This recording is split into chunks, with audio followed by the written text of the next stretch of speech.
A Russian legend which is considered almost sacred.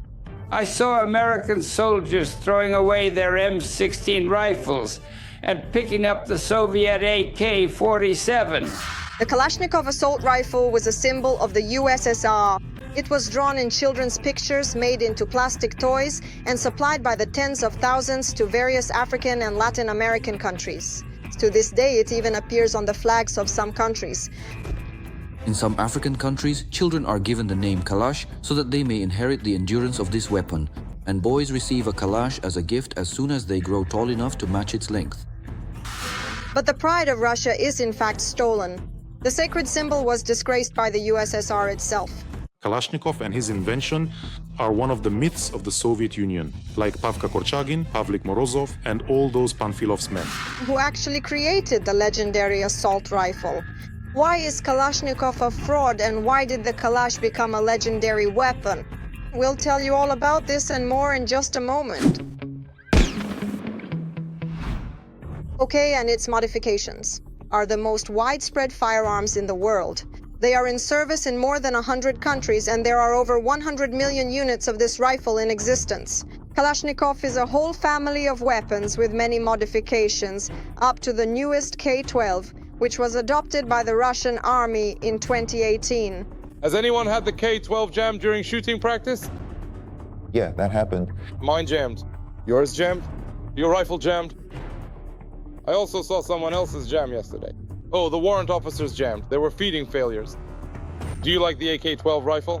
No, sir. You're wrong. This is the best firearm in the world. But today we're going to talk about a classic, the iconic AK-47, truly a legendary weapon. Its main advantage is that it's exceptionally durable. Maiso, it doesn't easily break, and with the original rifle you could row, dig, fight, brawl, and shoot. The reliability of the Kalashnikov is considered its main advantage. Dirt, dust, water, none of that bothers it. How is that possible? What am I doing? A misfire.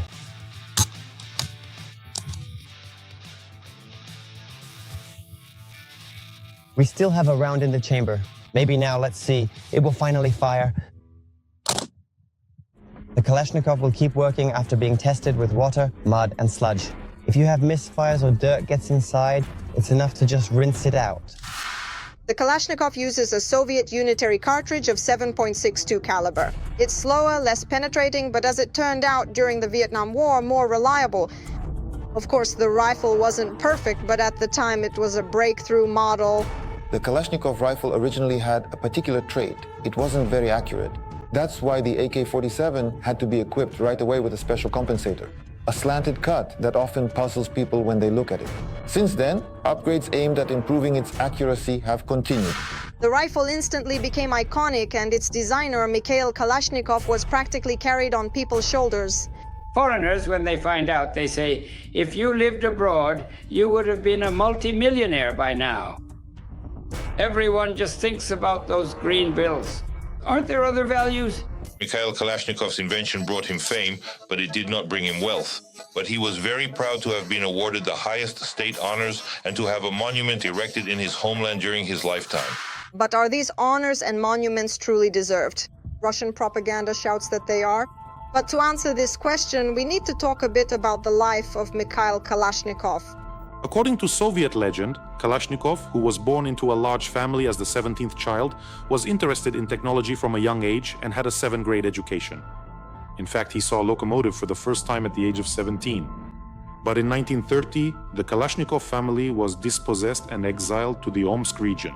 Soviet biographers preferred not to mention this. Well, in general, before the war, Kalashnikov worked in the field of weapons development. Let me remind you, he had no higher education, he couldn't read blueprints, he only had a 7th grade education. So supposedly Kalashnikov worked in the field of weapons development. So without any of that, before the war, he creates a submachine gun of an unsuccessful design. The conclusion? Not to be adopted for service. It holds no industrial interest. According to Kalashnikov's biographers, since 1942, the still rather young 23-year-old Misha worked at the Central Scientific Research Testing Range. In 1944, he creates a prototype of a self-loading carbine, which also did not go into mass production. And then, suddenly, in 1947, the legendary Kalashnikov assault rifle is born. It rolled off the assembly line at the Izhevsk machine building plant and was immediately adopted into service. But how did everything happen so quickly? Let's go back 2 years. In 45, Nazi Germany capitulates, and from the city of Seoul, the Soviet leadership takes away part of the equipment and documentation from the Heinelgel Arms factory, and everything related to the production of the German assault rifle StG-44 was removed, which by some miracle looks very much like the Kalashnikov assault rifle. In addition to the equipment, the Soviet leadership also took German gunsmiths, led by Hugo Schmeisser. Schmeisser was, in fact, the creator of the German assault rifle. And again, a miraculous coincidence, they took Schmeisser and his team to Izhevsk. The German specialists arrived in the city at the end of October 1946. They were settled in a large house and they worked, yet another miraculous coincidence, at the Izhevsk factory. They had some kind of special assignment there. Everything was classified, but it's not hard to guess what the German gunsmiths were actually working on. What role Mikhail Kalashnikov played is unknown, but the fact remains that the assault rifle was created, if not entirely, then with significant involvement from German specialists, particularly Schmeisser. Here there is both myth and truth.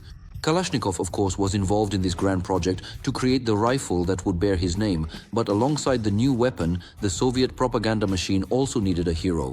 After the Stalinist repressions and the numerous casualties of the war, the Soviet Union was in acute need of heroes, people who were utterly devoted to Stalin. Kalashnikov was a perfect fit for this role, just like the future cosmonauts or sports heroes of those years. He was a weapons designer of simple working class and peasant origins, the ideal example of a Soviet hero. What do you think? Who actually created the Kalashnikov rifle? Was it just a coincidence, and did Mikhail Kalashnikov come up with the legendary design on his own? Or did the USSR once again simply take all the credit for itself? Share your thoughts in the comments and don't forget to like this video.